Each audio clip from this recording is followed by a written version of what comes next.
Bonjour, aujourd'hui nous allons faire un interview sur les radios amateurs de l'île Madame 2020. Je crois à Claude FNHRF là. Voilà, Claude. Et puis donc c'est un ancien. Et puis là c'est un jeune qui est passé son indicatif en janvier, F4 GMJ. Voilà, donc je vous écoute. Comment ça se passe en ce moment avec les radioamateurs? Est-ce qu'il y a de la technique encore? Est-ce que c'est possible encore?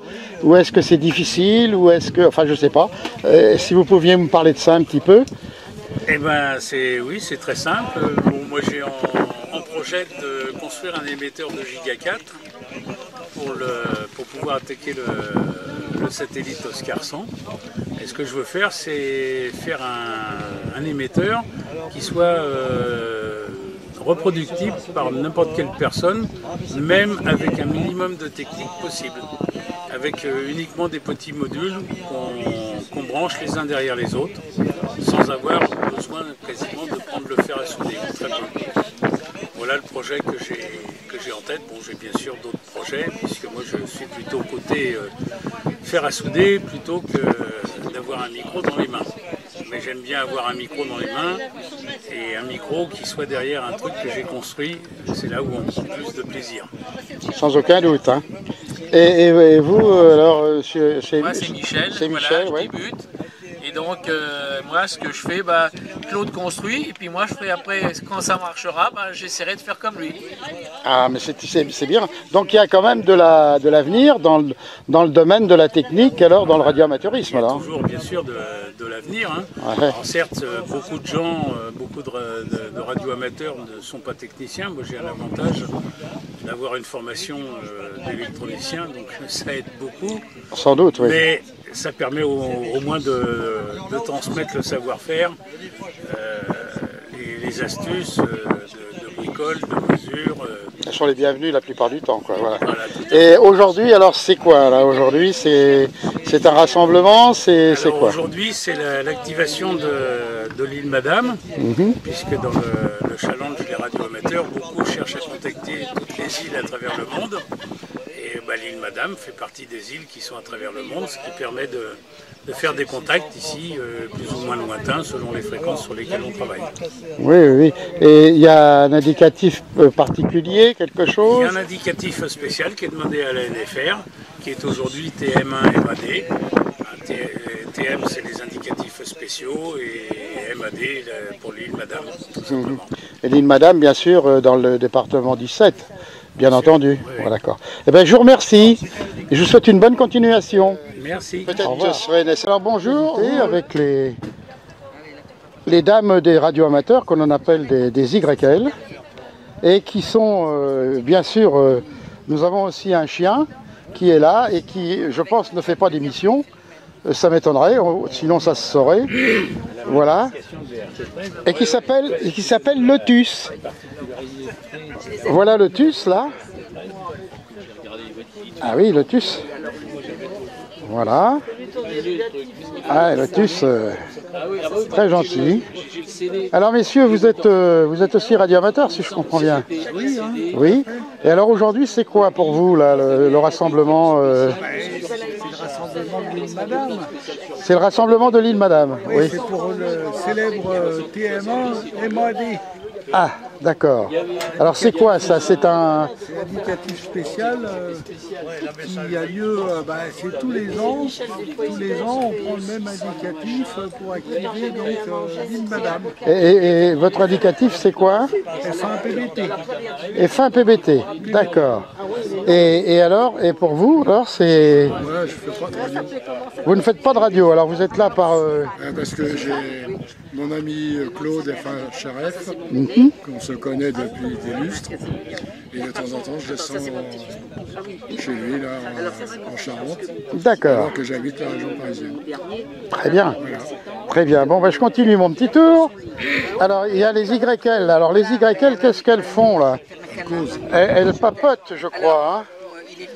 Alors là, on a des femmes de radioamateurs que l'on appelle des YL, c'est dans le jargon un peu, et qui sont en train d'échanger bien sûr, sur le radio-amateurisme, je suppose. Voilà, donc on va couper court pour l'instant. Voilà. Et on va continuer notre progression. Alors bonjour, vous... Voilà, donc vous avez en face de vous F6IPL. F6IPL, oui. Alors aujourd'hui, c'est quoi là aussi pour vous? C'est un... Ah ben aujourd'hui, c'est de la radio. Moi, c'est aussi l'occasion de faire une belle bouffe entre copains. Voilà. C'est surtout ça. Eh bien au moins, on sait pourquoi vous êtes là. Oui. C'est très bien. Et alors là aussi, un autre... Respect, monsieur le directeur. Oui. Ici F1 Charlie Delta Delta. Oui. Je reprends les dires de mon ami F6IPL. Oui. Nous sommes là pour la convivialité, mon cher ami. Non, la convivialité, c'est d'être entre amis, faire un bon repas. Et puis après, si, disons, notre esprit est encore actif, nous irons faire de la radio. Ah, très bien, oui, très bien. Et vous êtes un jeune radio-amateur, je pense. Très jeune radio-amateur. Oui. Oui, très jeune radio-amateur, depuis 1974. Ah oui, alors le F1 n'est pas en relation avec le... comment on appelle les nouveaux radio-amateurs alors là, actuellement? Quel est leur indicatif? Parce que si vous êtes F1... C'est F4 maintenant. Ah, c'est F4 maintenant. Oui, d'accord. F4. Eh bien, on vous remercie. Je vous en prie. Au revoir. Revenez l'année prochaine.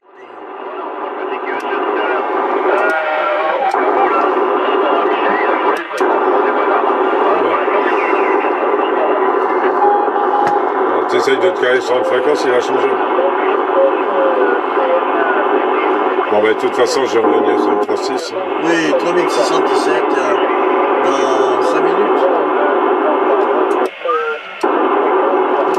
Ah, bonjour. Ah, attends. Je vais couper le son d'un côté, oui. Je vais couper le son de l'autre, comme ça.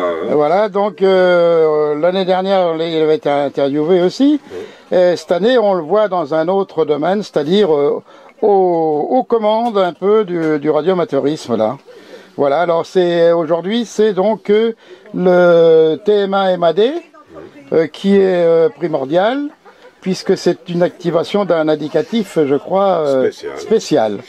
Alors, quelle est la particularité de ce genre de regroupement là?